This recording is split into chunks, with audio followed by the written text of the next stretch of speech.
चलिए very very evening बाबू लोग, शुभ संध्या बाबू लोगों को। क्या हाल चाल है बउआ लोग? विशाखा शर्मा, सुमित बाबू, दीपू जी, सब लोग ठीक ठाक हैं? रवि जी, आलोक बाबू, विवेक बाबू, बबलू जी, तिलकेश्वर जी, सुशील जी, जया, रूबी रंजन, साक्षी, सोनू गुप्ता, बक्सर नरेश, अरविंद कुमार दुबे, चले गुड्डू लाल जी, सब लोग ठीक हैं? चले बहुत अच्छा, बहुत लोग ऑलरेडी जुड़ चुके हैं, बहुत मैसेज आ चुका है। चले बहुत अच्छा, गोलू बाबू भी है। चले गोलू बाबू, क्या दिक्कत है बाबू? चलिए स्टार्ट किया जाए हम लोगों का। तो कल हम लोग चर्चा किए थे भारत पर जो मौर्य साम्राज्य की स्थापना से पहले जो आक्रमण हुआ था, ईरानी आक्रमण या मकदूनिया यूनानी आक्रमण। मेसिडोनिया को ही मकदूनिया कहा जाता है।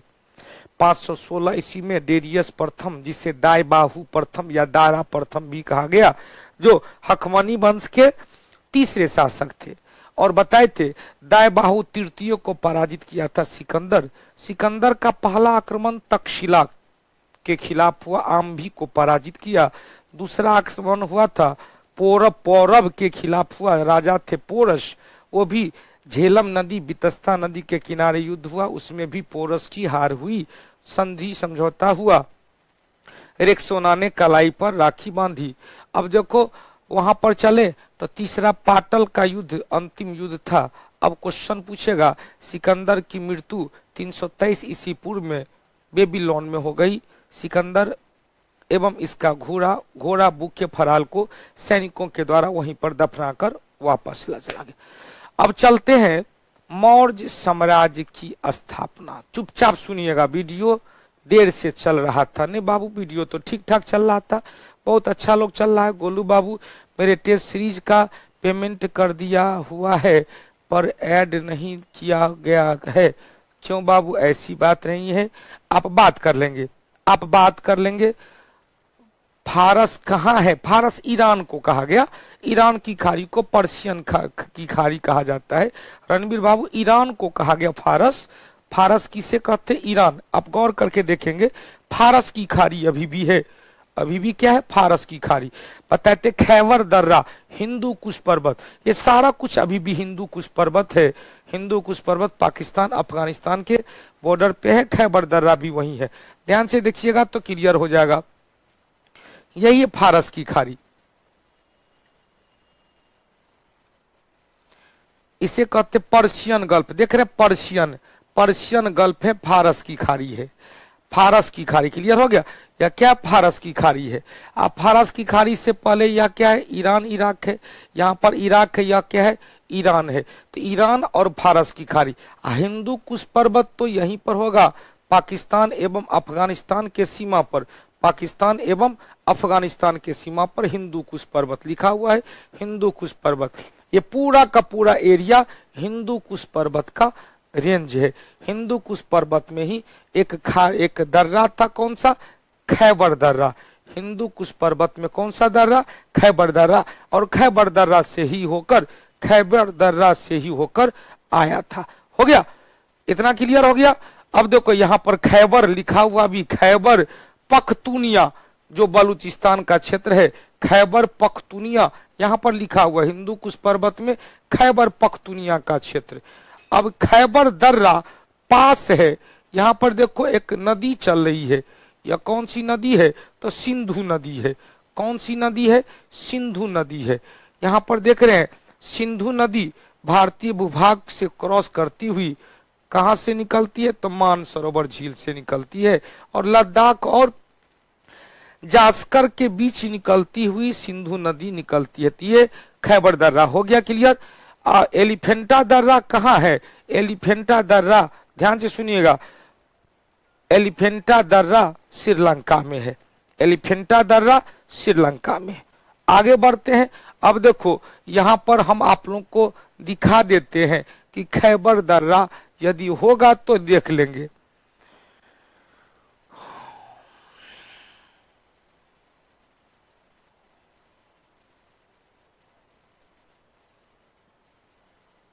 खैबर पाकिस्तान में है। चले दिखाइए कंप्यूटर महोदय जी, जरा खैबर दर्रा को हम लोग को दिखाइए। आज देखिए आ गया खैबर दर्रा, खैबर पास आ गया ना।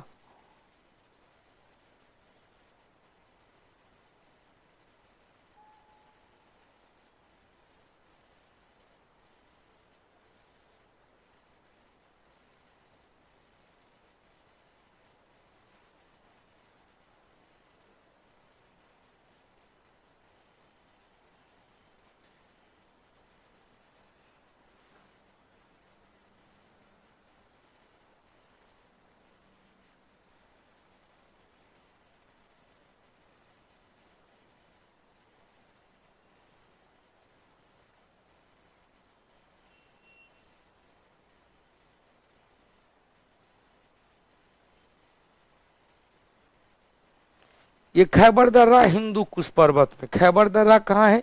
हिंदू कुश पर्वत से होते, इसी दर्रा से होकर सोनू कुमार जी, चलिए आप नहीं देखते हैं, सोनू कुमार आरा नरेश जल्दी से बताइए तो, राहुल बाबू जी क्लियर हो गया। अब देखो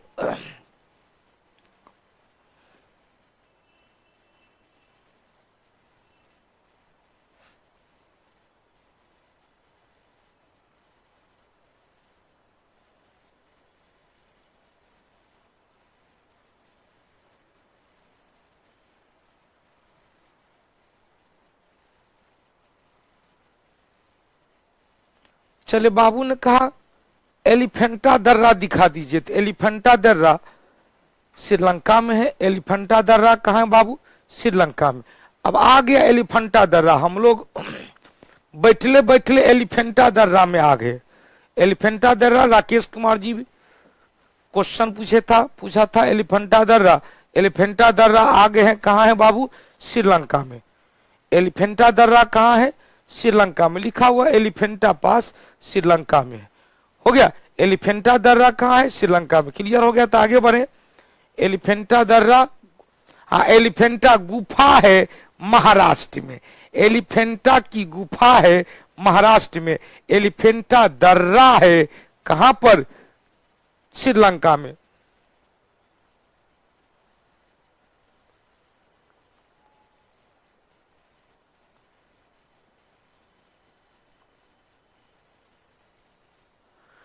हो गया,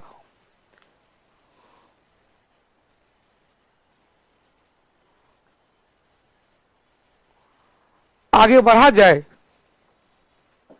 साफ नहीं दिख रहा है,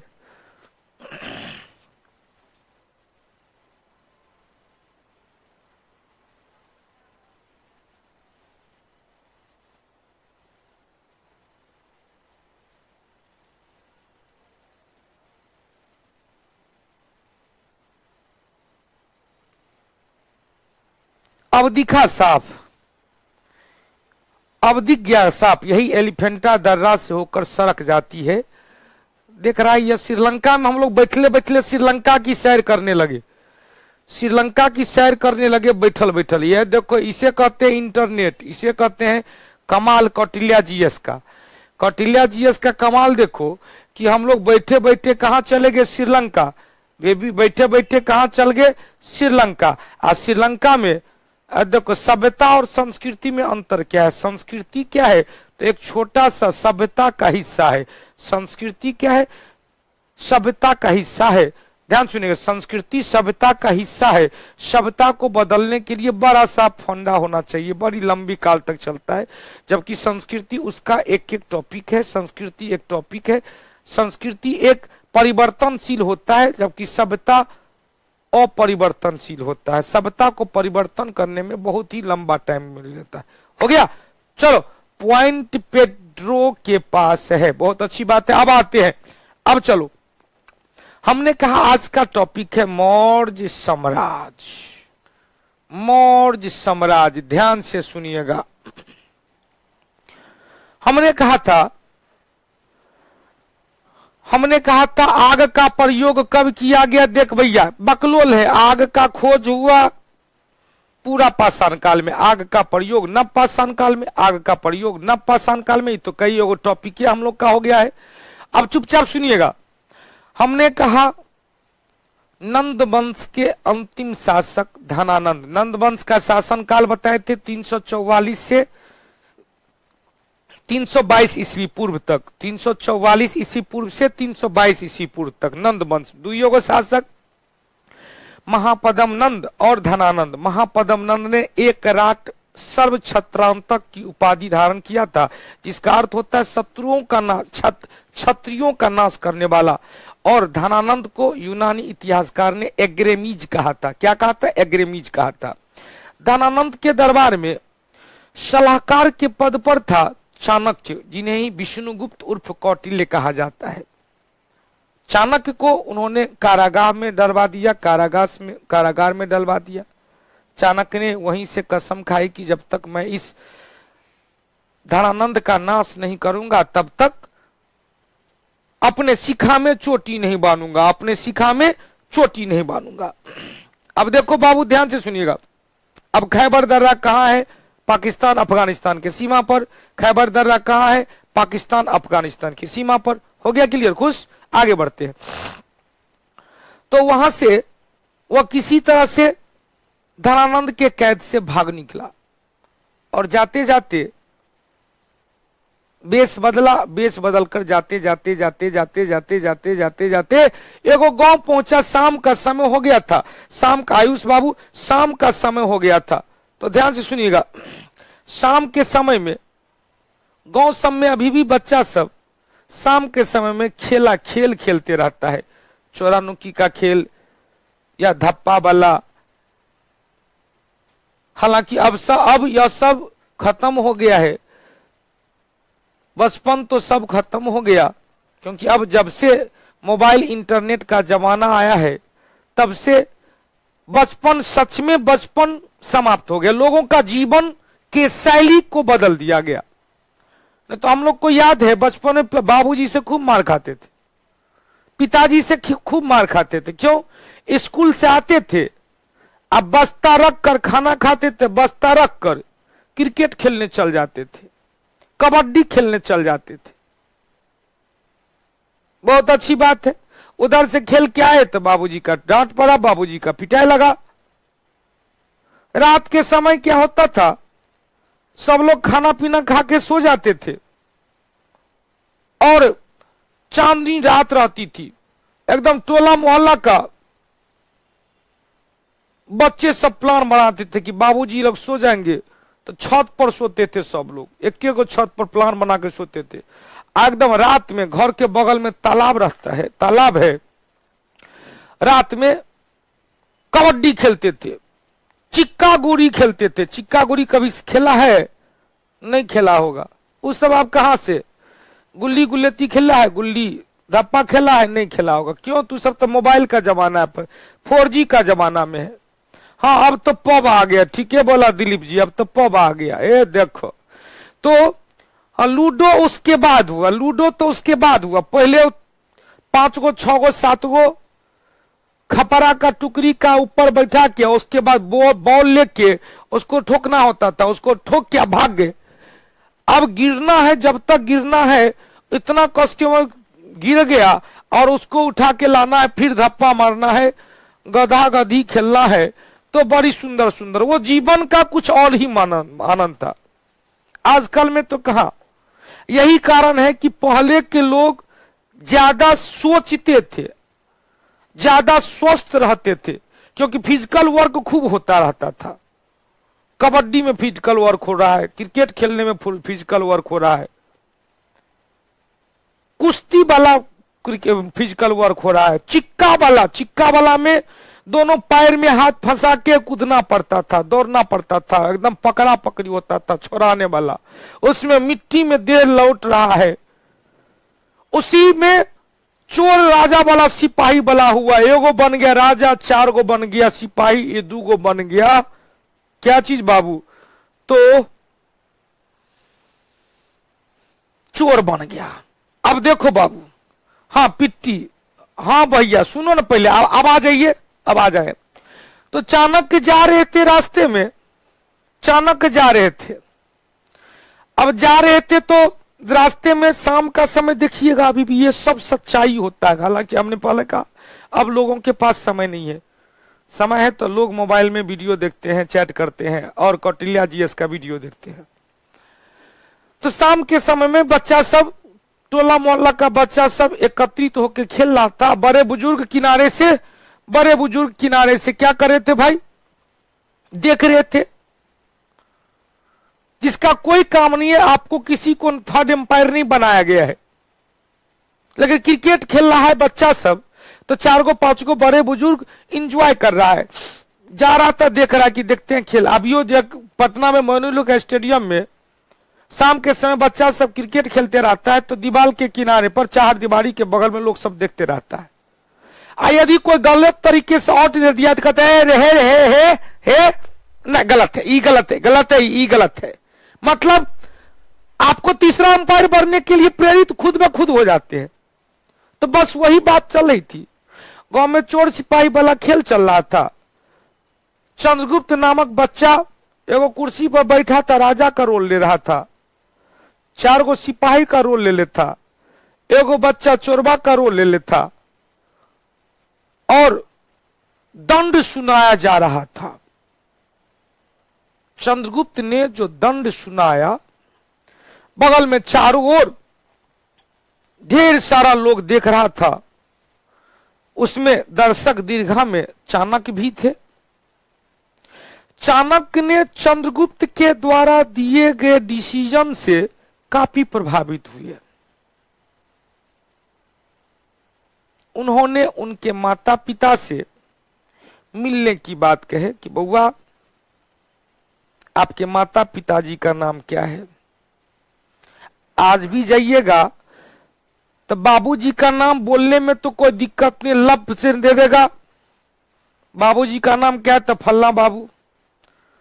अब माता जी का नाम कोनो बच्चा से पूछ लीजिए, आज इतना विकसित हो गया तैयो।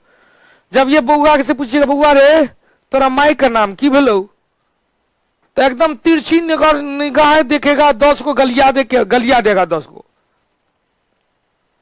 तो वही बात हुआ। बहुत जिद करने के बाद चाणक्य को रात्रि विश्राम भी करना था, तो वो चंद्रगुप्त के साथ उनके घर गया। उनके घर पे माता पिता से मुलाकात हुई और अपनी बात को उन्होंने कहा कि इस बच्चे में बड़ी विलक्षणता है। यदि ठीक से पढ़ा लिखा दिया जाए, यदि कौटिल्या जीएस टीचिंग सेंटर में एडमिशन दे दिया जाए, तो कौटिल्या जीएस टीचिंग सेंटर के जो प्रदीप सर हैं, उनको पढ़ा लिखा के डबल स्टार दिलवा देंगे। ये हम कहते हैं।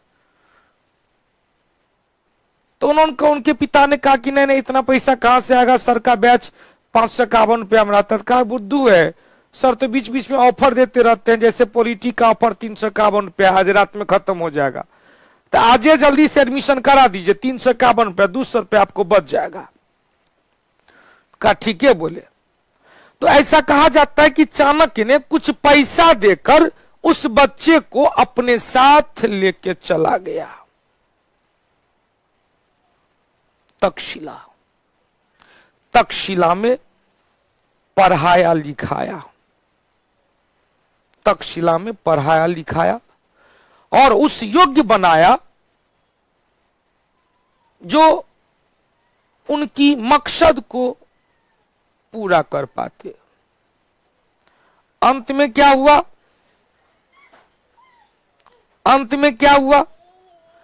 अपने गुरु चाणक्य के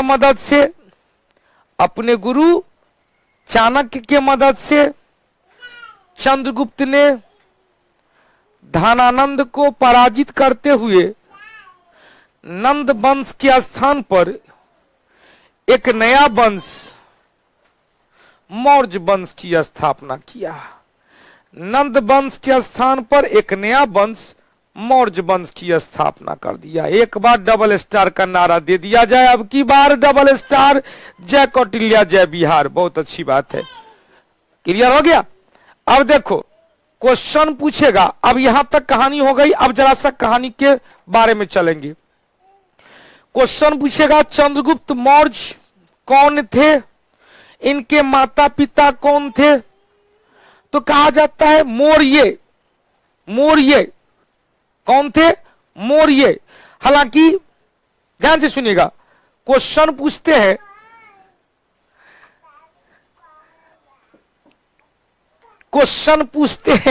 अब आप लोग आप लोग जय माता दी बुआ, ये लोग आप लोग कर रहे हैं। हाँ ठीक है, बोलता है मोह माया आ गया। ठीक है, तू सब तक दिया।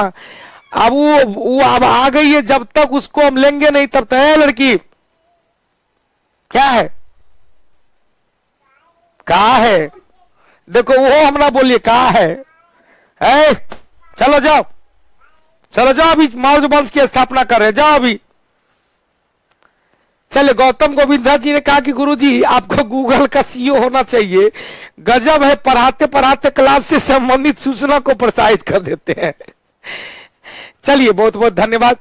तो हमने कहा ध्यान से सुनना, क्वेश्चन पूछेगा। हाँ, मूरा, मौर्य से मूरा बना, लेकिन विवाद है, कहीं स्पष्ट नहीं है। मूरा, चंद्रगुप्त के पिता कौन थे? मूरा थे। अब मूरा से आया पिप्पल बन के मोरिये, अब बेठ द्वीप के ब्राह्मण, याद आया, बेठ द्वीप के ब्राह्मण, लिच्छवी का लुम्बनी का शाक्य, लुम्बनी का शाक्य, याद आ गया, ये सब कुछ बताए थे। चलो बहुत अच्छी बात है। अब क्वेश्चन पूछेगा कि मौर्य वंश, अब आते आते बउआ लोग ध्यान सुनिएगा, मौर्य वंश की स्थापना, चुपचाप सुनिएगा, मौर्य वंश की स्थापना चंद्रगुप्त मौर्य ने 322 ईस्वी पूर्व में किया। इनका कार्यकाल माना जाता है 322 ईस्वी पूर्व से 298 ईस्वी पूर्व, मतलब 24 वर्ष तक ये राजगद्दी पर रहे थे। 24 वर्ष तक ये राजगद्दी पर रहे थे। अब क्वेश्चन पूछेगा, इनके हमने बता दिया था जैन धर्म में कि चंद्रगुप्त मौर्य के जीवन काल के अंतिम समय में क्या हुआ था, मगध क्षेत्र में 12 वर्ष का अकाल हो गया। तो चंद्रगुप्त मौर्य अपने गुरु भद्रबाहु के साथ कर्नाटक चले गए, अपने उत्तराधिकारी बिंदुसार को राजगद्दी पहुंचाते हुए। अब देखो बाबू, चंद्रगुप्त मौर्य नामक व्यक्ति ने चाणक्य उर्फ कौटिल्य उर्फ विष्णुगुप्त की सहायता से नंद वंश के अंतिम शासक धनानंद को पराजित करके मौर्य वंश की स्थापना किया। क्लियर? अब देखो बाबू ध्यान से सुनिएगा, क्वेश्चन पूछेगा, यह पहला अखिल भारतीय राजवंश, हमने कहा हर्यक वंश में पहला ऐतिहासिक वंश बताए थे, कल याद करेंगे, पहला ऐतिहासिक वंश हर्यक वंश, पहला ऐतिहासिक शासक बिंबिसार, पहला अखिल भारतीय राजवंश मौर्य वंश, पहला अखिल भारतीय शासक चंद्रगुप्त मौर्य। हालांकि हर्यक वंश से पहले भी वृद्धरथ वंश की चर्चा किया गया, जिसमें जरासंध के बारे में चर्चा किए थे। जरासंध और भीम के बीच में जो मल्ल युद्ध हुआ था, हालांकि उसकी ऐतिहासिक संदिग्धता मानी जाती है, कोई इतिहास उसका स्पष्ट नहीं है। आज भी जरासंध का अखाड़ा राजगीर में है, राजगीर में आज भी जरासंध का अखाड़ा है, लेकिन इतिहास उसके लिए शून्य है, इतिहास चुपचाप है। केवल महाभारत में इसकी चर्चा है जरासंध के अखाड़ा का। लेकिन क्वेश्चन पूछेगा, ध्यान से सुनिएगा, पिप्पल बन के मोरिये, बहुत अच्छी बात है। और अब देखो बाबू, हाँ, रामगाम के कोलिये, रामगाम के कोलिये, बेटद्वीप के ब्राह्मण, बेटद्वीप के ब्राह्मण, ये 8 जो अष्ट महास्थान था उसकी चर्चा किए थे। अब देखो बाबू, चुपचाप सुनिएगा, किस जाति के थे क्या नहीं थे सब बताएंगे। धैर्य रखोगे, कारज धीरे होत है काहे होत अधीर, समय पाब तरुबर फले के तक सीचोनी रे बेटवा, धीरे धीरे काम कर, धैर्य रखा, धैर्य रखा, पेशेंस रखा। सब एक एक चीज बताएंगे, जितना एग्जाम में पूछेगा उससे थोड़ा और ज्यादा बताएंगे। हमने कहा कि पहला अखिल भारतीय राजवंश मौर्य वंश, चंद्रगुप्त मौर्य पहला अखिल भारतीय शासक कहा गया। चंद्रगुप्त मौर्य के बारे में सबसे ज्यादा जानकारी मिला कौटिल्य की रचना अर्थशास्त्र से। अर्थशास्त्र की तुलना यूरोपीय विद्वान मैकियावेली की रचना द प्रिंस से किया गया है। मैकियावेली की रचना द प्रिंस से किया गया है। अब चलो, मौर्य शासक किस जाति के थे? शूद्र थे, कोई कहता शूद्र थे, कोई कहता क्षत्रिय थे, कोई कहता निम्न कुल के जाति थे। तो जाति के बारे में विद्वानों के बीच मतभेद है। ध्यान सुनिएगा, जाति के बारे में विद्वानों के बीच क्या है? मतभेद है।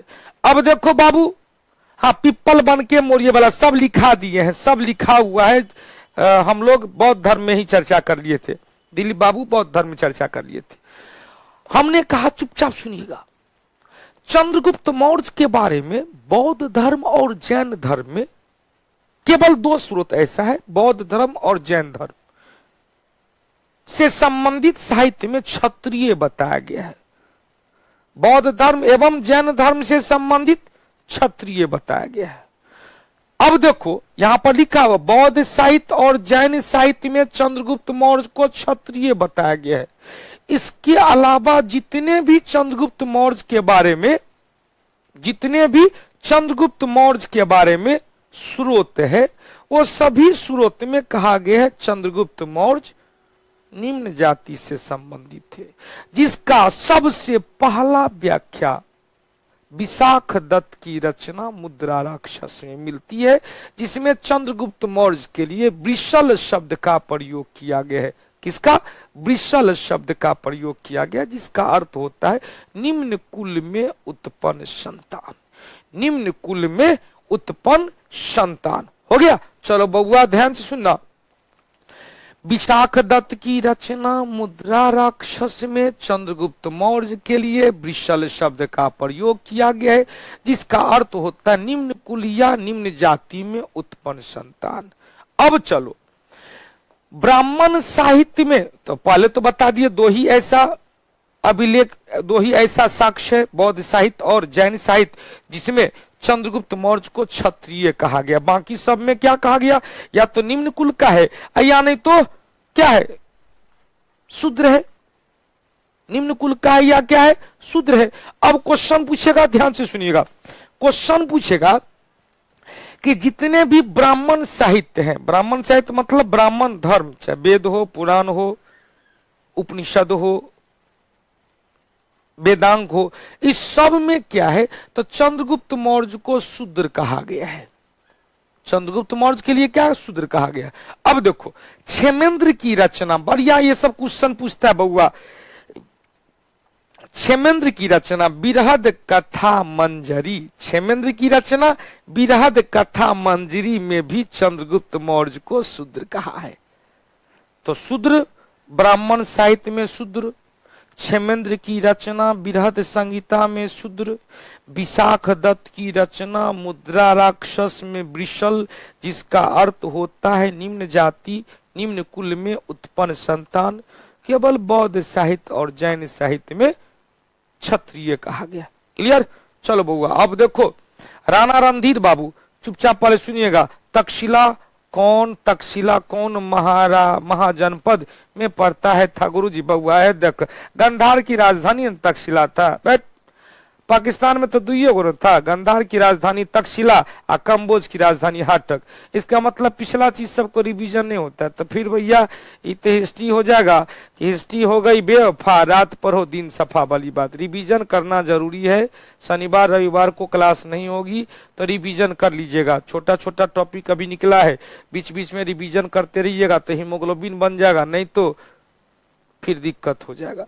अब रुद्रदामन का जूनागढ़ अभिलेख बता चुके हैं, शक शासक रुद्रदामन का जूनागढ़ अभिलेख जो संस्कृत भाषा में लिखा गया पहला ऐतिहासिक अभिलेख है, जिसमें कहा गया है कि चंद्रगुप्त मौर्य ने सिंचाई व्यवस्था के लिए सरकारी खर्च पर गुजरात के सौराष्ट्र प्रांत में सुदर्शन झील का निर्माण करवाया था, जिसके निर्माण की जिम्मेवारी उन्होंने गुजरात प्रांत के गवर्नर या प्रांतपति पुष्पगुप्त वैश्य को दिया था।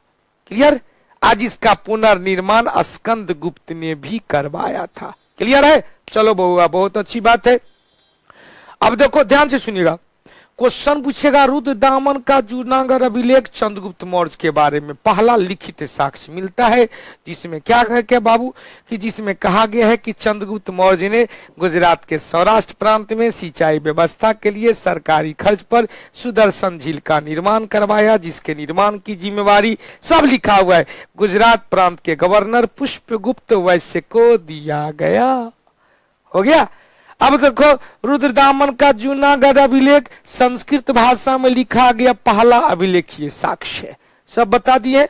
यह सब पहले टॉपिक में भी बताए थे, जब हम लोग पहला टॉपिक लिए थे प्राचीन भारत के ऐतिहासिक स्रोत, उसमें भी यह सब टॉपिक चर्चा किए थे। हमने कहा था वो टॉपिक क्या है, तो जड़ है, root of an Indian ancient history है।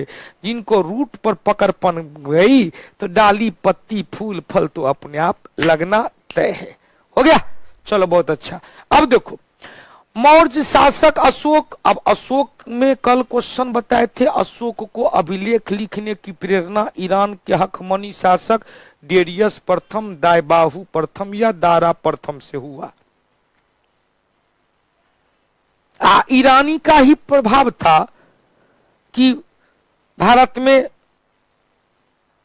साम्राज्य को प्रांतों में बंटवारा किया गया था, बताए थे प्रांतों में बंटवारा किया गया था। अब देखो बाबू ध्यान से सुनिएगा, क्वेश्चन पूछेगा कि अशोक के किसी भी अभिलेख में चंद्रगुप्त मौर्य का नाम लिखा हुआ है ही नहीं। अशोक के किसी भी अभिलेख में चंद्रगुप्त मौर्य का नाम नहीं लिखा हुआ है।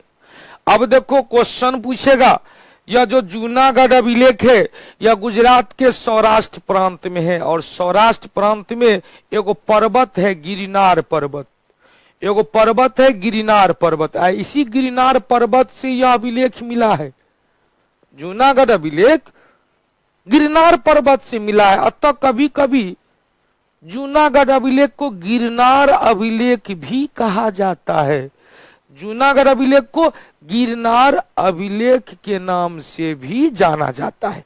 हो गया बाबू, चलो बहुत अच्छा। अब देखो कुछ यूनानी विद्वान में चले, यूनानी विद्वान में 3 गो नाम आएगा। कौन कौन नाम आएगा, तो पहले जस्टिन आएगा, तब सर विलियम जोन्स आएगा, तब प्लूटार्क आएगा। 3 गो विद्वान यूनानी विद्वान याद रखेंगे, ध्यान से सुनिएगा। अब देखो 3 गो विद्वान जस्टिन, विलियम जोन्स और प्लूटार्क। सुनिएगा पहले, हमने कहा था दिमाग पर जोर देंगे। अशोक के अभिलेखों को खोजा था टिपियन थेलर ने 1750 में, अब पढ़ा था जेम्स प्रिंसेप ने 1837 में। याद आया? यूनानी विद्वान जस्टिन ने चंद्रगुप्त मौर्य के लिए सेंड्रोकोटस नाम दिया है। चंद्रगुप्त मौर्य को क्या कहा? सेंड्रोकोटस। इसका मतलब चंद्रगुप्त मौर्य को यूनानी विद्वान जस्टिन ने सेंड्रोकोटस कहकर संबोधित किया है अपने रचना में। अब इस सेंड्रोकोटस की पहचान सर विलियम जोन्स, जिन्होंने 1784 में एशियाटिक सोसाइटी ऑफ बंगाल की स्थापना किया था, 1784 में, जिसका मुख्य उद्देश्य था भारतीय संस्कृति और साहित्य का अध्ययन करना, पुरातत्व का अध्ययन करना। तो जब एशियाटिक सोसाइटी ऑफ बंगाल की स्थापना 1784 में सर विलियम जोन्स ने किया, तो जस्टिन का जो किताब था, जस्टिन का जो रचना था, गिरनार पूछा था, बहुत अच्छी, यूपीपीसीएस में गिरनार पूछा था, बहुत अच्छी बात। जस्टिन की जो रचना थी, जस्टिन की रचना में जो सेंड्रोकोटस का उल्लेख किया गया था, तो उस सेंड्रोकोटस की पहचान सर विलियम जोन्स ने चंद्रगुप्त मौर्य के साथ किया कि वो जो सेंड्रोकोटस जिसे जस्टिन ने अपनी रचना में बार बार लिखा है, वो सेंड्रोकोटस और कुछ कोई नहीं, वो चंद्रगुप्त मौर्य है। तो क्वेश्चन पूछेगा, ध्यान से सुनिएगा, क्वेश्चन पूछेगा कि सेंड्रोकोटस की पहचान सर विलियम जोन्स ने चंद्रगुप्त मौर्य के रूप में किया। सेंड्रोकोटस नाम कौन दिया? तो जस्टिन ने चंद्रगुप्त मौर्य को सेंड्रोकोटस कहा। सेंड्रोकोटस की पहचान सर विलियम जोन्स ने चंद्रगुप्त मौर्य के रूप में किया। इतना क्लियर? सर विलियम जोन्स ने क्या कहा बाबू? एशियाटिक सोसाइटी और बंगाल की स्थापना किया। अब जस्टिन clear, sir William Jones clear. Plutarch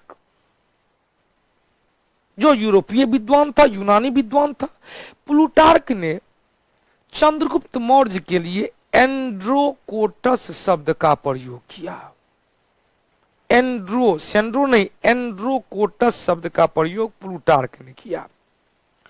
Plutarch ने कहा कि एंड्रोकोटस 5 लाख हस्ती सेना के बदौलत, 5 लाख हस्ती सेना के बदौलत एंड्रोकोटस ने पूरे भारत को अपने कब्जे में कर लिया। ऐसा किसने कहा? प्लूटार्क ने कहा। तो 3 क्वेश्चन बना। जस्टिन ने चंद्रगुप्त मौर्य के लिए सेंड्रोकोटस की पहचान सर विलियम जोन्स ने चंद्रगुप्त मौर्य से किया। प्लूटार्क ने प्लूटार्क ने चंद्रगुप्त मौर्य को एंड्रोकोटस कहा और कहा कि 5 लाख हस्ती सेना के बदौलत एंड्रोकोटस उर्फ चंद्रगुप्त मौर्य ने पूरे भारत को अपने अधिकार में कर लिया। क्लियर? यहां तक समझ में आया बाबू? यहां तक समझ में आया? यहां तक समझ में आया? चलो, बहुत अच्छी बात है। कालिदास के पुस्तक का भी अनुवाद किया था अंग्रेजी में, बहुत अच्छी बात है। गीता का भी अंग्रेजी में अनुवाद किया था सर विलियम जोन्स ने। यहां तक कोई दिक्कत है तो बताओ, यहां पर आप चलते हैं। प्लूटार्क ने अपनी रचना में कहा कि एंड्रोकोटस 5 लाख हस्ती सेना के बदौलत पूरे भारत को रौंद दिया था। यहां तक क्लियर है? एक बार जल्दी से एक बार रिवीजन कर लेते हैं। यहां से यहां तक एक क्वेश्चन पूछता है। चले जल्दी से देखते हैं, जल्दी देखते हैं बउआ। हस्ती सेना क्या था? विश्वजीत जी, अब हस्ती सेना क्या था यो नहीं जान जाइएगा तो क्या मतलब है? तब तो समय काट रहे हैं आप, एकदम समय काट रहे हैं। अब हस्ती सेना क्या थी? हस्ती सेना मतलब हंसने वाला सेना। क्या बात करते हैं ये सब? फिर हमको गुस्सा दिला दीजिएगा तो हम चैट बॉक्स को बंद कर देंगे। अरे यार, इतना तो दिमाग है होना चाहिए। जन्मोटी बच्चा थोड़े है तू कि जन्मोटी बच्चा है, माई बाप नहीं आता है। बकलोल कहीं का। कम से कम इंटर तो पास होबे करेगा ना, ग्रेजुएशन में तो पढ़ ही रहा होगा ना। तो हस्ती मतलब अब तक नहीं पता चला? हस्ती मतलब होता हाथी, गज होता है, एलिफेंट होता है। क्या बात करता है? बकलोल सब आ जाता है क्या?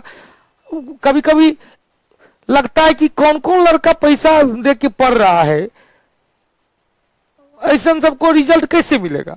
जो हस्ती सेना नहीं जान रहा है भैया, रिजल्ट लेने के लिए आप में विलक्षणता होनी चाहिए, कुछ अलग गुण होनी चाहिए। बार बार कहते हैं, चाणक्य केवल चंद्रगुप्त को ही अपने साथ ले गया। चाणक्य क्या है बाबू? ध्यान सुनिएगा। चाणक्य ने जो राजकीलम खेल रहा था 25 गो लड़का, उसमें से 1 लड़का को चुना। हाँ, ये सब बकवास करता है। बकवास से करता है तो ये भाई काहे बकवास करता है यार? तू कौटिल्य परिवार में जहां रिजल्ट ही रिजल्ट निकाला जाता है, ऐसा चाणक्य है कि बेटा चंद्रगुप्त बनो ना, चंद्रगुप्त बनो। काहे धनानंद बनता है? चंद्रगुप्त बनो, अखिल भारतीय राजा बनो। ऐसा चाणक्य तुम्हारा मिला हुआ, ऐसा कौटिल्य मिला हुआ, ऐसा विष्णुगुप्त मिला हुआ है। ज्ञान ले लो ना, देखो ना अखिल भारतीय राज करेगा। तो छोटका छोटका चीज में फंसा रहता है बकलोल सब कहीं का। अब देखो बउआ, ध्यान से सुनिएगा, ध्यान से सुनिएगा, बड़ी सुंदर। एक बार यहां से यहां तक रिवीजन कर लेते हैं। अच्छा, हीमोग्लोबिन बन गया, बहुत अच्छा। एक बार छोटा छोटा स्पीड में कर लेते हैं। क्वेश्चन पूछेगा चंद्रगुप्त मौर्य, ध्यान से सुनना। 322 ईस्वी पूर्व से 298 ईस्वी पूर्व तक उनका राज रहा। अपने गुरु चाणक्य उर्फ विष्णुगुप्त उर्फ कौटिल्य की मदद से धनानंद को नाश करके अपना राजगद्दी हटाया। फिर क्वेश्चन पूछा कि यह चंद्रगुप्त कौन था, किस जाति का था? तो चंद्रगुप्त का माता पिता में मौर्य याद रखेंगे, मौर्य। चंद्रगुप्त मौर्य से बाबूजी के नाम से बना मौर्य। माताजी का क्या नाम है कुछ पता नहीं है, केवल चंद्रगुप्त का मान। अब देखो, अब यह सच्चाई है। कभी कभी किसी एक पर्सन से ही नाम निकल जाता है, उस नाम के आगे, उस नाम के पीछे कोई वंश नहीं रहता है, कोई वंश नहीं। अकेला चलो रे, एकला चलो रे। महात्मा गांधी के पीछे नाम था। उनके पिताजी दीवान थे अंग्रेजी के, राजस्व था। सुभाष चंद्र बोस के माता पिता का नाम पूछ दे, कितने को नहीं याद होगा? अकेला चलो रे, अकेला नाम आया। ऐसा इतिहास में कई होगा, आपके गांव में कई होगा, कई ऐसे नेता होंगे। अब देखो चिराग पासवान जी वंशावली चल लेते, पिताजी के द्वारा दिया गया। तेजस्वी यादव जी, तेज प्रताप जी वंशावली चल रहे थे, उनको पैतृक संपत्ति मिला हुआ है। लेकिन आजकल में मिथिलांचल में एक लड़की उभर रही है, अब पता नहीं क्या नाम है, हमको नहीं पता है, और कह रही है कि मुख्यमंत्री के दावेदार, बिहार के मुख्यमंत्री का दावेदार। मतलब पीछे उनका कोई भी नहीं है। यदि वो पनप रहे तो वो विलक्षणता वाले हैं। चंद्रगुप्त में कोई वंशज नहीं है कि ऐसा नहीं कि बाबूजी से चल रहा है, बाबूजी से चल रहा है, ऐसा चीज बाबूजी से चल रहा है, नहीं। उनमें विलक्षणता थी। मैं अपना बताऊं, मेरा कोई ऐसा नहीं है कि मेरे बाबूजी के द्वारा चला गया। मैं भी निम्न मध्यम वर्ग का परिवार से हूं, निम्न मध्यम वर्ग के परिवार से हूं। मैं अपने पिताजी को देखा हूं जीवन जीते हुए, अपने माताजी को देखा हूं जीवन जीते हुए, समाज में देखा हूं जीवन जीते हुए, और वहां से केवल अपने बदौलत, अपनी ईमानदारी के बदौलत, अपनी कर्मठता के बदौलत, अपने लगन के बदौलत आज मैं इस गति आया। ऐसा नहीं था मुझे कोई सपोर्ट किया है। आज कौटिल्या जीएस टीचिंग सेंटर को यहां तक लाने में किसी का कोई सपोर्ट नहीं है। सपोर्ट है तो वो आपका है, छात्र समुदाय का है, अपना पूरा कौटिल्या परिवार का है। और यह कौटिल्या परिवार एक योग्य चाणक्य के नियंत्रण में, दिशा निर्देशन में चल रहे हैं, तो अखिल भारतीय साम्राज्य तो बनेगी ही। अखिल भारतीय साम्राज्य तो बनना ही बनना है। तो अब देखो बउआ, सुनना ध्यान से सुनिएगा। क्वेश्चन पूछेगा दरभंगिया राहुल। देखो बउआ, अब देखो मौर्य वंश की स्थापना चंद्रगुप्त मौर्य ने किया। जाति के संबंध में विवाद है। चुपचाप सुनना, एक भी कमेंट नहीं होना चाहिए। चुपचाप दिमाग पर कंसंट्रेशन बना के 2 मिनट में पूरा रिवीजन करवा देते हैं। विशाख दत्त की रचना मुद्रा राक्षस में चंद्रगुप्त मौर्य के लिए वृषल शब्द का प्रयोग किया गया, जिसका अर्थ होता है निम्न कुल में उत्पन्न संतान। क्षेमेंद्र की रचना विराट कथा मंजरी में चंद्रगुप्त मौर्य को शूद्र कहा है। ब्राह्मण साहित्य में चंद्रगुप्त मौर्य को शूद्र शब्द से ही परिभाषित किया है। बौद्ध साहित्य और जैन साहित्य में चंद्रगुप्त मौर्य को क्षत्रिय कहा है। यूरोपीय विद्वान जस्टिन ने चंद्रगुप्त मौर्य को सेंड्रोकोटस कहकर संबोधित किया, जिसे एशियाटिक सोसाइटी ऑफ बंगाल के जनक संस्थापक सर विलियम जोन्स ने सेंड्रोकोटस की पहचान चंद्रगुप्त मौर्य के रूप में किया है। यूनानी विद्वान प्लूटार्क ने चंद्रगुप्त मौर्य के लिए एंड्रोकोटस शब्द का प्रयोग किया और कहा कि 5 लाख हस्ती सेना के बदौलत एंड्रोकोटस पूरे अखिल भारतीय क्षेत्र में अपना राज किया। क्लियर? चलो, बहुत अच्छी बात है। अब देखो बउआ, ध्यान से सुनिएगा, ध्यान से सुनते जाइएगा, बड़ी सुंदर सुंदर चीज है। अब क्वेश्चन पूछेगा कि चंद्रगुप्त मौर्य, यहां तक क्लियर? चंद्रगुप्त मौर्य का साम्राज्य विस्तार। चंद्रगुप्त मौर्य का साम्राज्य विस्तार उत्तर पश्चिम में अफगानिस्तान से लेकर पूरब में बंगाल की खाड़ी तक, उत्तर पश्चिम में अफगानिस्तान से लेकर पूरब में बंगाल की खाड़ी तक, दक्षिण में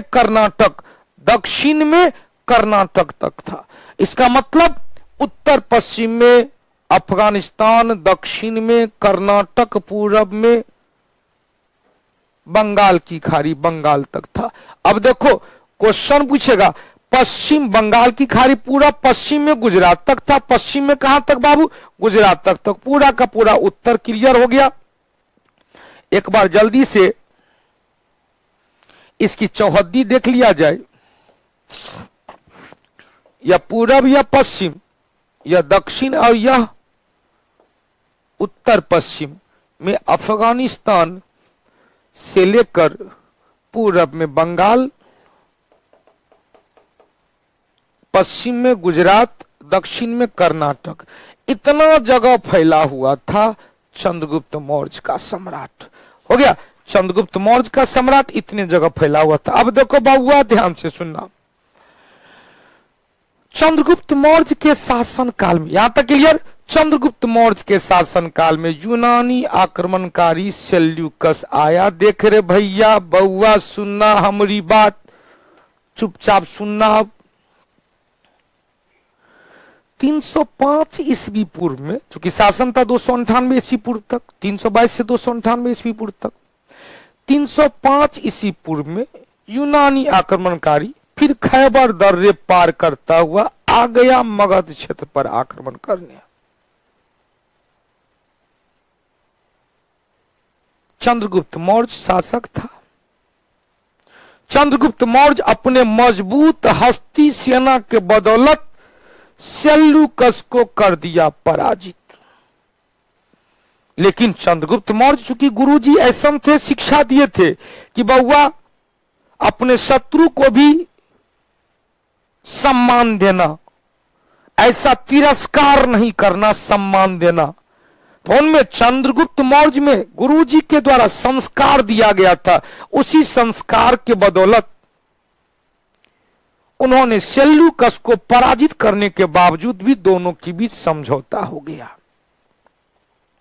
सेल्यूकस, हमने कल भी कहा था क्या कि पहले के राजे महाराजे युद्ध करने जाते थे तो अपने साथ अपने पूरा परिवार को लेके जाते थे, पूरा बटालियन को लेके जाते थे, पत्नी बीवी बाल बच्चा सबको लेके जाते थे। सेल्यूकस को लगा कि मेरी पुत्री योग्य, इतना मजबूत, इतना बलशाली कोई युवराज हो ही नहीं सकता है।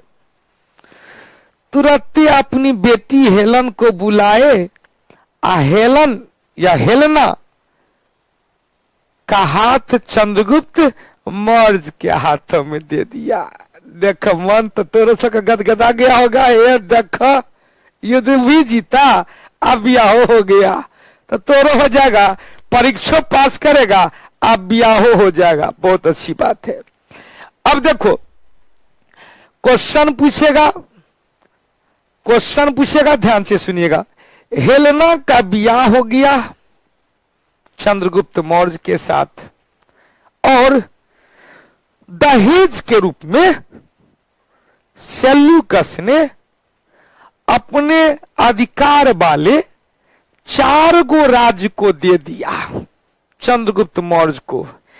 एरिया, अराकोसिया, जेड्रोसिया और पेरिस पेमिदाई।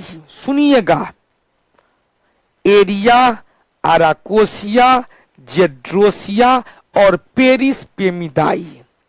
एरिया, अराकोसिया, जेड्रोसिया और पेरिस पेमिदाई, जिसका वर्तमान नाम है काबुल, कंधार, मकरान और हेरात। वर्तमान नाम क्या है? काबुल, कंधार, मकरान और हेरात। नाम क्या है बउआ? काबुल, कंधार, मकरान और हेरात। दहेज के रूप में मिल गया, जैसा तू हो सब मिलेगा। अब देखो बाबू ध्यान से सुनिएगा, यह तो हो गया। अब देखो थोड़ा सब बड़ा सेल्फिश है। आजकल का दूल्हा बड़ी सेल्फिश है, खाली 9 अक्षर जानता है, 2 अक्षर तो जानबे नहीं करता है। ब्याह शादी में खाली चाहिए, ये चाहिए, वो चाहिए, वो चाहिए, वो चाहिए, वो चाहिए। उसके बदले ससुर जी को कुछ नहीं देता है। लेकिन बउआ हम है चाणक और तू है चंद्रगुप्त, तू हो कुछ रिटर्न गिफ्ट कर देना। चंद्रगुप्त ने 500 हाथी अपने ससुर जी को गिफ्ट कर दिया। सुनो ससुर जी, अब जिद छोड़ो, मान लो मेरी बात, आ दुल्हन तो जाएगी दूल्हे राजा के साथ। चलो बहुत अच्छी बात है, हो गया क्लियर, कथा कहानी खत्म हो गया। ब्याह शादी करवा दिए, जयमाला भी हो गया, खाना पीना भी हो गया, सिंदूरदान भी हो गया, इधर उधर भी बिदागरी भी हो गया। चलो अब आगे बढ़ते हैं। चलो बहुत अच्छी बात है। अब देखो बाबू ध्यान से सुनिएगा, यहां से एक बार जल्दी से यहां तक ले लेते हैं। हमने कहा चंद्रगुप्त मौर्य के काल में, चंद्रगुप्त मौर्य के शासन काल में यूनानी आक्रमणकारी सेल्यूकस का आक्रमण होता है 305 ईस्वी पूर्व में, भारतीय क्षेत्र पर आक्रमण करता है, जिसमें चंद्रगुप्त मौर्य ने सेल्यूकस को पराजित कर देता है। दोनों के बीच क्या हुई, संधि हुई। संधि के तहत सेल्यूकस ने क्या किया, अपनी पुत्री हेलन का विवाह चंद्रगुप्त मौर्य के साथ कर दिया और दहेज के रूप में एरिया, अराकोसिया, जेड्रोसिया और पेरिस पेमिदाई, वर्तमान नाम क्या है बाबू, ध्यान से सुनिएगा, वर्तमान नाम क्या बताए थे, यहां पर लिख देते हैं, कहां पर लिख दें, यहां पर लिख देते हैं काबुल और पतला कर देते हैं।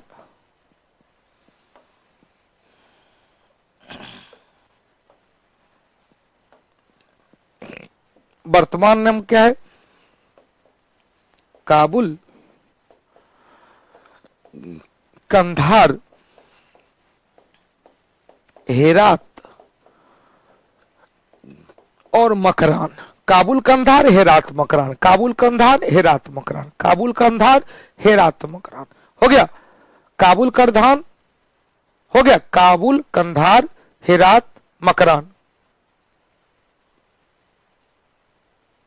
क्लियर हो गया, काबुल, कंधार, हेरात, मकरान। यह गिफ्ट दे दिया, दान में दे दिया, गिफ्ट मिल गया चंद्रगुप्त मौर्य को। चंद्रगुप्त मौर्य ने भी बदले में 500 हाथी दान दिया। अब देखो सेल्यूकस का ही राजदूत था मेगास्थनीज। सेल्यूकस ने, आप देखो पहले ध्यान से सुनिएगा, पहले जमाना में क्या होता था, हम लोग को याद है,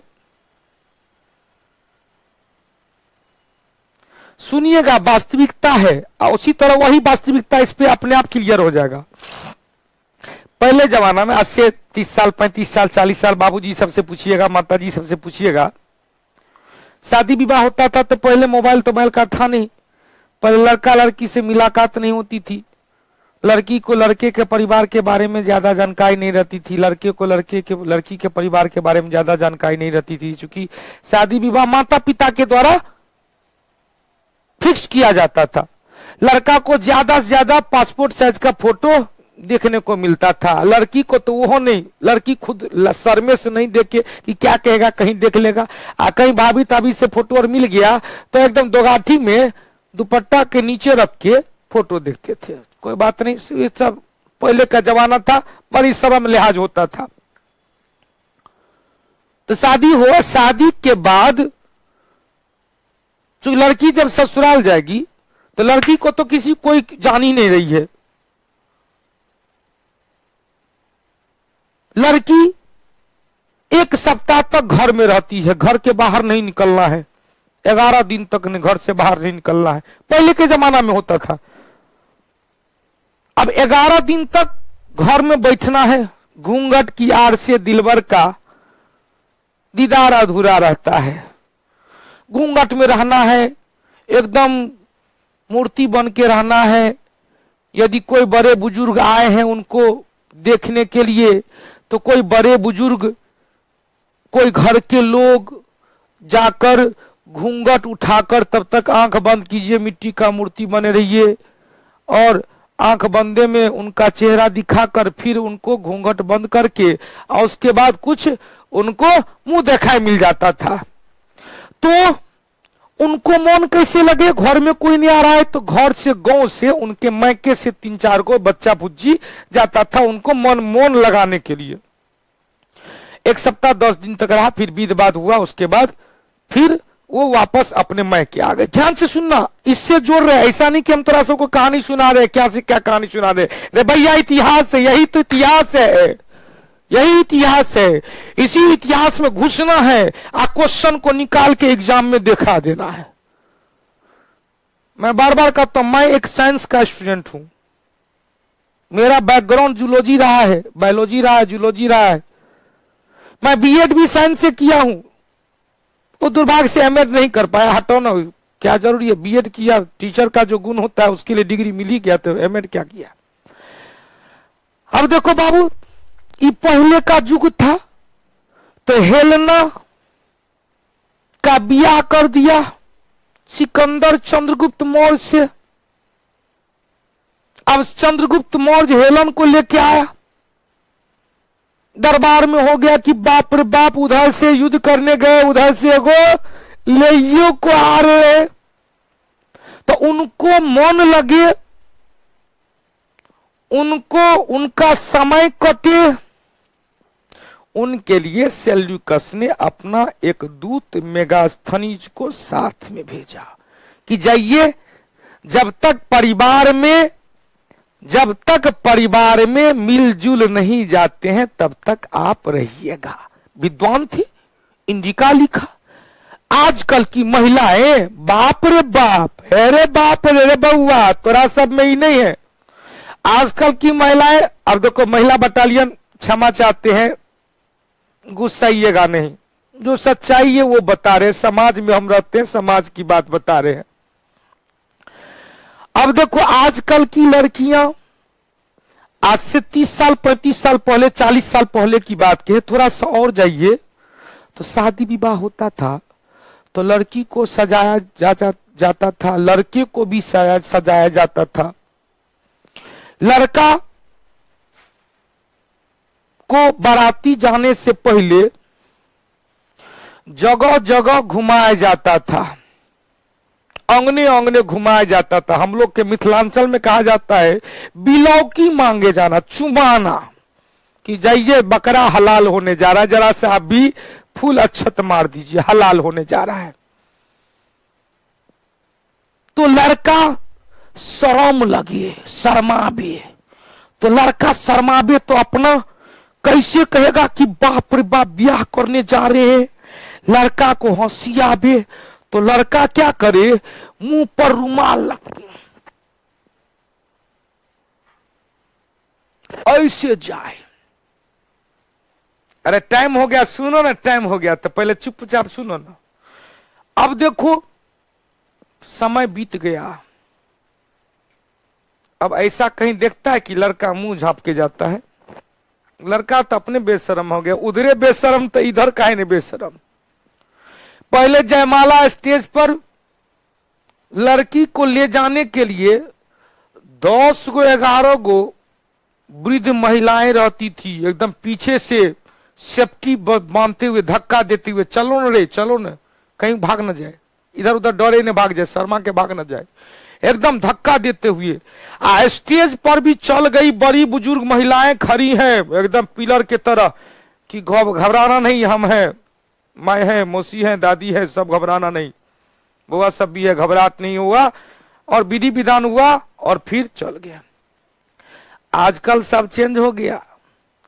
आजकल जिस लड़की का शादी है वो तो पहले से सज धज के बैठले है, अपनी सखा सखी सखी सबको बोल लिए कि भैया हुआ नहीं, चलो ना, हुआ नहीं, ब्याह हमारा है कि ब्याह तेरा है, हमरा इतना तैयार होना कि तू कह तैयार होगी, और नहीं चलेगी तो हम चले। हाथ में, अपने हाथ में जयमाला थाली लिया, चल गए सीधे स्टेज पर। स्टेज पर भीड़ भाड़ नहीं चाहिए, चलो हटो, फोटो खींचने में खराब हो जाएगा, फोटो खराब होगा, रे हटो हटो तू सब, हटो, हट जाओ हट जाओ हट जाओ तू सब। तो ये स्वच्छंद हुआ है। इसीलिए सेल्यूकस ने अपने बेटी का मन बहलाने के लिए, अपने बेटी का मन बहलाने के लिए किसको भेजा? मेगास्थनीज को भेजा था। हो गया क्लियर? क्लियर हो गया बाबू? मेगास्थनीज को भेजा था। अब देखो बउआ, ई मेगास्थनीज हेलन का मोनो बहलावे कि दीदी है, दीदी है, ई तोहर सौस भेलखून, ई तोहर दियादनी भेलखून, ई तोहर चचेरा सौस भेलखून, ई तोहर ऊ भेलखून, ऊ तोहर ऊ, मतलब पर्चे पात्र करवाए। बहुत अच्छा। मेगास्थनीज की रचना कौन है भाई? इंडिका। मेगास्थनीज की रचना क्या है भाई? इंडिका है। अब क्वेश्चन पूछेगा, मेगास्थनीज की रचना इंडिका में सम्राट के नाम से सेंड्रोकोटस और उसकी राजधानी पाटलिपुत्र को पालीब्रोथा कहा उल्लेख किया है। ध्यान सुनिएगा, मेगास्थनीज की रचना में क्या है बाबू? रचना इंडिका में सम्राट के नाम में सेंड्रोकोटस। जस्टिन ने भी कहा कि चंद्रगुप्त मौर्य सेंड्रोकोटस। प्लूटार्क ने कहा एंड्रोकोटस। सर विलियम जोन्स ने पहचान किया किसका? सेंड्रोकोटस का चंद्रगुप्त मौर्य के रूप में। तो मेगास्थनीज की रचना इंडिका में चंद्रगुप्त मौर्य के लिए सेंड्रोकोटस, पाटलिपुत्र के लिए पालीब्रोथा की चर्चा किया गया है। हो गया। चलिए यहां तक हम लोग आए, समय ने दे दिया है दस्तक, उससे ज्यादा तू लोग समय समय हो गया, समय हो गया, तो समय ने दे दिया है दस्तक। यहां से हम लोग कल चर्चा करेंगे। आशा और विश्वास है कि मजा लिए होंगे। क्वेश्चन काफी निकला है। जस्टिन निकला, प्लूटार्क निकला, क्षेमेंद्र निकला, बृहद कथा मंजरी, मुद्रा राक्षस निकला, विशाख दत्त की रचना, एशियाटिक सोसाइटी ऑफ बंगाल निकला, रुद्रदामन का जूनागढ़ अभिलेख निकला, जूनागढ़ अभिलेख को ही गिरनार अभिलेख भी कहा गया, वो निकला। फिर चंद्रगुप्त के जाति की पहचान निकला, सेल्यूकस का आक्रमण निकला, 305 ईस्वी पूर्व में मेगास्थनीज राजदूत आया इंडिका। यहाँ तक चर्चा की, शेष की चर्चा कल करेंगे। अब की बार डबल स्टार जय कौटिल्य जय बिहार, अब की बार रेलवे पार जय कौटिल्य जय बिहार, अब की बार बेरोजगारी पार जय कौटिल्य जय बिहार। इसी के साथ अभी का सेवा टेस्ट सीरीज में जरूर रहिएगा। और इंडियन पॉलिटी का जिन्होंने आज तक बैच नहीं लिया है, आज रात के 12 बजे 351 का ऑफर समाप्त हो जाएगा। जिन लोगों को दिलवाना है उनको कह दीजिएगा। यदि पेमेंट की समस्या होगी डायरेक्टर साहब के मोबाइल पर बात कर लीजिएगा। बहुत लोग कह रहे हैं कि सर जी पेमेंट की समस्या है, सभी में कह रहे हैं पेमेंट की समस्या हो रही है, पेमेंट ले नहीं रहा है, तो आप डायरेक्टर साहब से बात कर लेंगे। क्लियर? फिर मिलते हैं टेस्ट डिस्कशन। टेस्ट का क्वेश्चन आज का सुपर हिट है, बना के देखना और अपना उत्तर भी कहना। बहुत अच्छा, बहुत अच्छा, बहुत अच्छा। चले रूबी जी, प्रियंका जी, सिकरीबाल जी, अंकित सिंह, शिवराज जी, शंभू बाबू, चले खुशबू भगत, तो दिलीप बाबू, चले बहुत बहुत धन्यवाद। फिर मिलते हैं टेस्ट डिस्कशन में, तब तक के लिए जय हिंद, धन्यवाद।